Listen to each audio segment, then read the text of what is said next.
పవన్ కళ్యాణ్ పై వైఎస్ఆర్సీపీ ఆగ్రహం వ్యక్తం చేసింది. పదే పదే పాచిపోయిన ఆరోపణలు చేయడమేంటని ప్రశ్నించింది. పెద్దిరెడ్డి కుటుంబంపై భూ కబ్జా ఆరోపణలను వైఎస్ఆర్సీపీ ఖండించింది. పాత ఆరోపణలకు సినిమా రంగు పూసి కొత్తగా ప్రచారం చేస్తున్నారని ఫైర్ అయింది.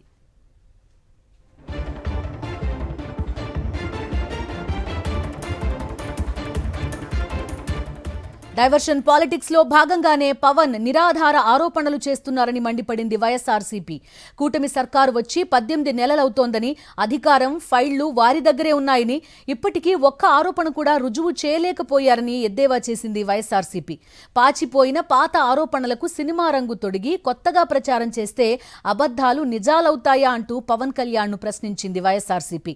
1981లో సర్వే సెటిల్మెంట్ డైరెక్టర్ తీర్పులోని అంశాలను కాదనగలరా అని నిలదీసింది.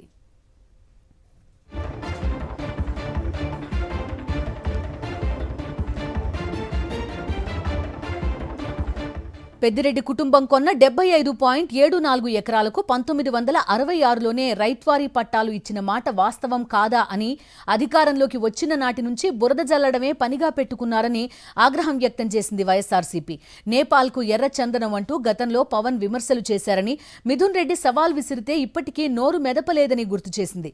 హామీల అమలు, తుపాను నష్టపరిహారం అందించలేక డైవర్షన్ రాజకీయాలు చేస్తున్నారని వైఎస్ఆర్సీపీ పవన్ కళ్యాణ్ పై విమర్శనాస్త్రాలు సంధించింది.